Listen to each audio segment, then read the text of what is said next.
Imagine a world where the most powerful country on Earth in 2021 wasn't the United States, but rather Spain. And instead of setting up military bases just in their own country, they also set up bases all around the world.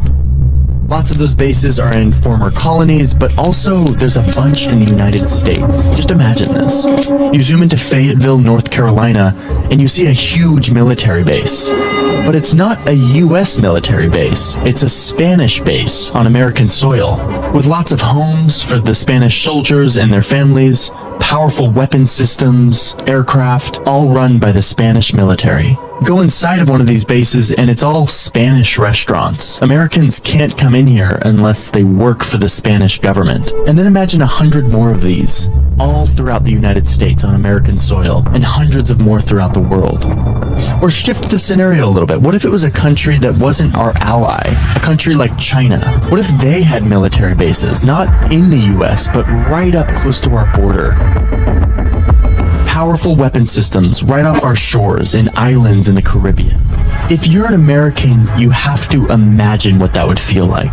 If you're not an American, it's likely you already kind of know what this feels like. The United States has an extensive network of military bases outside of our borders. Hundreds of bases. I've been fascinated for a very long time about understanding these US foreign bases abroad, but I've never actually taken the time to accurately map them. So let's do it. Let's map every single US military base around the world. It turns out that's a huge task. This is the story of the men of the United States Army who made this project possible, and of man's never-ceasing quest for knowledge. This is a full armored division. To give you an idea of size, each of those small dark squares includes more than 1,000 men. The United States military is bigger than any of us can really fathom. It's so big that even the US military doesn't know how big the US military is. Back in 2018, 1,200 independent accountants and analysts came in to try to audit the US Department of Defense. They basically try to get like a paper trail of how big this thing is, how much money it spends, etc. And the Department of Defense didn't pass the audit. Like they literally did not have the documents or the knowledge to really piece together a full scope of what this organization is, how big it is, how much money it spends. So we don't know. Nobody knows how big the Pentagon is in all of its forms. All we do know is that objectively, it is one of the, if not the largest and most powerful organization on the planet and in the history of humanity. I mean, if you have a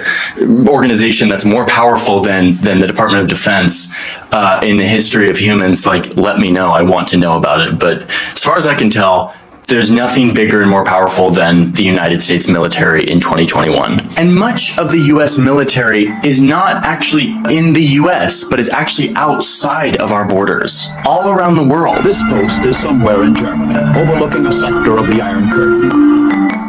One of the first things that Joe Biden and his administration did when they came into power a couple of weeks ago down the road was ask for an assessment of how big is our military presence around the whole world? What is our strategy? And what actually does this presence look like? The department will conduct a global force posture review of U.S. military footprint, resources, and strategies. Footprint. I like that. That's like a nice thing. Like, what's our footprint? How big is our footprint around the world? We don't really know. The Pentagon is going to start to try to assess that. So let's help the Pentagon out and try to map every single United States base around the entire world. Let's do it.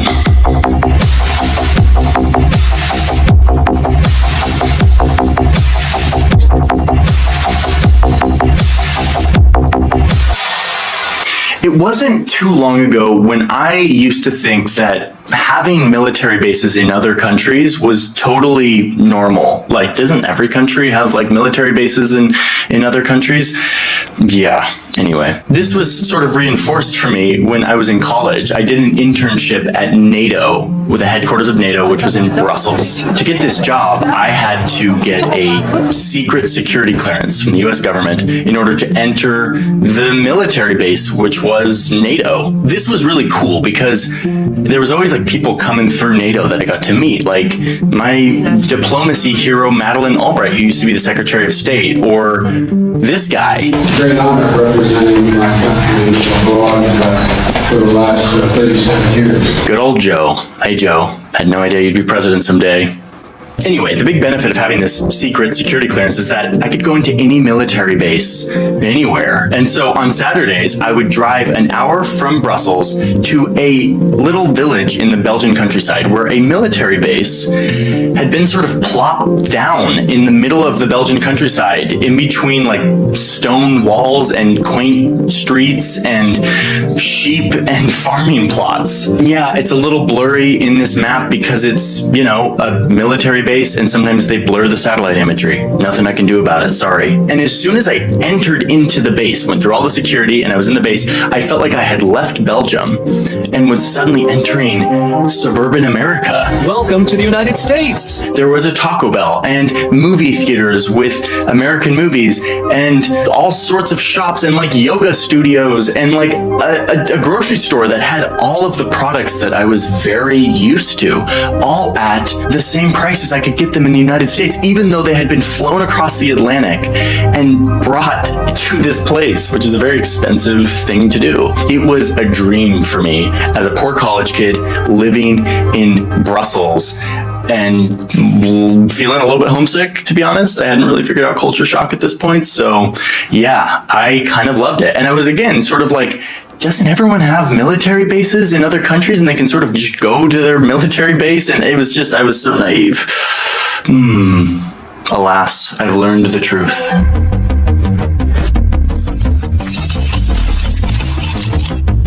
Luckily, I was able to talk to somebody who literally wrote the book on U.S. military bases abroad. Most U.S. bases abroad look like lots of small U.S. towns. Over the years, David has been researching and compiling a database of all the U.S. bases around the world.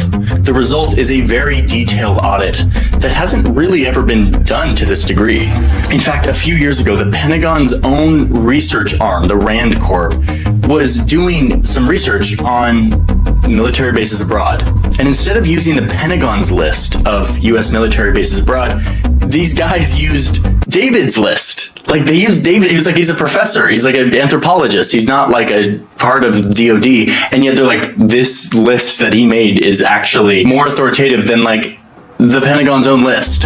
I mean, I'm sort of honored, but it's not a good sign if the Pentagon research arm is using my list and not the Pentagon's own list. So I got a hold of David's list and started wrestling with the data and finding a way to display it on a map so that I could get every single base to show somehow. After a few weeks of doing this, I finally have a map, and that map looks like this.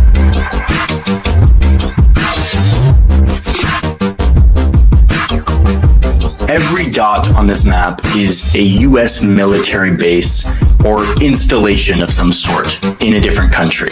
Many of these dots are not placed exactly where the base is because many of these bases are clustered in areas, and if I tried to map them all in the exact spot where they really are, they would all just sort of stack on top of each other and you wouldn't really be able to see them. But these dots represent every single base outside of the United States, from huge complexes the size of Rhode Island to small airstrips, little facilities that only house American drones or radar or supplies. This is all of them, and at least all that we know of.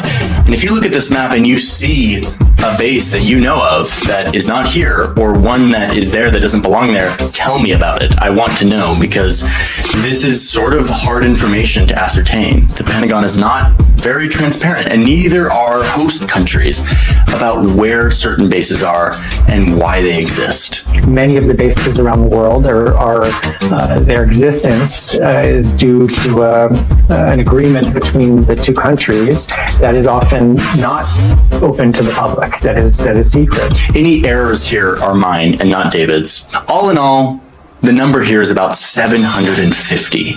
750 U.S. military bases, big and small, outside of the United States. By outside of the United States, I'm including U.S. territories that are not equal to the United States, like Guam, Puerto Rico, etc. But in reality, we probably don't know the real number because that Data just simply is not transparently available to us. There are a couple major clusters here where the most bases exist. One major one is Germany, and the others are Japan and South Korea. These are basically holdovers from World War II and the subsequent Korean War, when the US, who won the war, came in and occupied these countries in order to set up a new government, write a new constitution, and to help the post-war transfer to a new government. But what's most interesting to me aren't these clusters that came about because of World War II, but instead the far-flung, sort of unexpected or little-known places that the US military has a little footprint.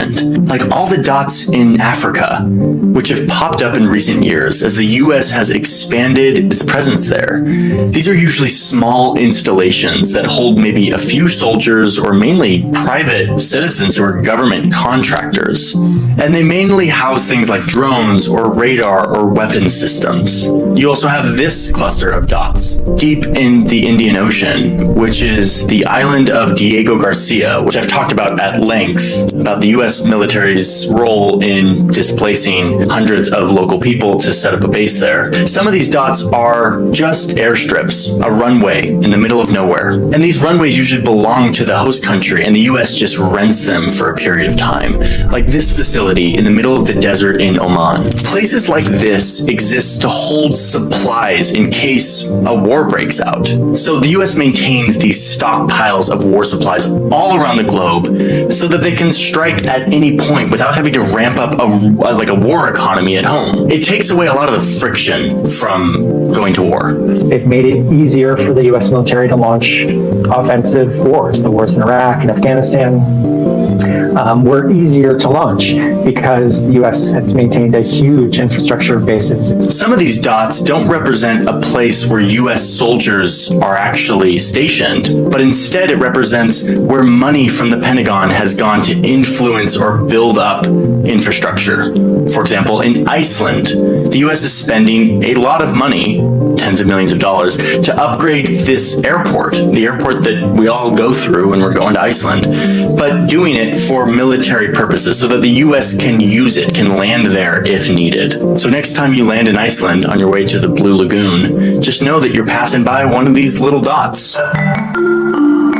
Over here in the Azores, these islands that are owned by Portugal, nearly 2,000 kilometers away from any landmass, there is a group of U.S. military installations mainly used for refueling and weapon storage. Head up here to Greenland, and you'll see a little base way up high, the most northern base in the world where 140 Americans live. Kind of looks interesting. I'd love to go there someday. Way out here in the Pacific, you've got loads of remote military bases owned by the United States. They're mainly small airstrips, like this base on the southern tip of this huge atoll of the Marshall Islands. All right, listen, I'm not going to explain every single base. There are 750, maybe 800. There's a bunch of bases. I just wanted to give you a flavor of what some of these look like. They're diverse. They're all over the place. And they're fascinating to me. I have been compiling accounts of people who live next to U.S. military bases. I have over 100 accounts from people that, from my call out on Instagram, I want more. I want to make an entire video about life next to a base. And that is why I'm calling upon all of you. I'm going to put a link in my description to like a survey. It's like a form of like what it's like to live next to a U.S. military base. I have it right here. And I'm going to be checking it. You can fill out this form, and then I will get your response, and I will read through your response, and I will use that to construct an understanding of what life is like next to a U.S. military base. I talked to David a bunch about this too. He's done a bunch of research, done a bunch of interviews, and I want to keep talking about this. So if you don't live next to a military base, I want to hear from you, like, what are your thoughts about this? Whether you're an American or not an American, like, does this seem right? Does it seem like the right choice, the right thing for our taxpayer money to be going towards? I'm still making up my mind on a lot of this stuff, and I want to start a discussion. My goal in this video was to just map it, was to just look at it, be able to see it on a map, and I've finally done that. By the way, there will be a high-res version of this map on my Patreon for patrons who sign up for the map background tier. That will be there. So I will be in the comments more than normal for this video, and I want to hear from you. Before you go, I want to say thank you to the people who gave me a lot of footage for this piece. I didn't go out into the desert and the ocean to film for this video. I got a lot of it from Storyblocks, who's the sponsor of today's video. Storyblocks has supported this channel for a long time, and I'm very grateful because Storyblocks is a place where you can get loads of amazing footage. Like, this video would be half as visually interesting if I didn't have a lot of this footage. But it's not just stock footage. Storyblocks is full of literally over 1 million assets, from sound design assets like sound effects or After Effects templates that you can use to make animations, and then loads of beautiful high-res 4K footage that you can download, wait for it, unlimited amounts if you're a subscriber. Like, you just subscribe, you pay one price a month, and you can download as much as you want of this like really good stuff. I've been using Storyblocks as long as I've been making professional video, well before they ever came to sponsor my YouTube channel, well before I had a YouTube channel. I will continue to use them because it makes so much sense. If you're interested in using Storyblocks, there's a link in my description where you can learn how to sign up and get in on this amazing service. Clicking that link helps support this channel, but it also gives you access to this amazing library of assets. Thank you, Storyblocks, for supporting this channel, for supporting my work, and thank you all for being here. I will see you all in the next video. Bye-bye.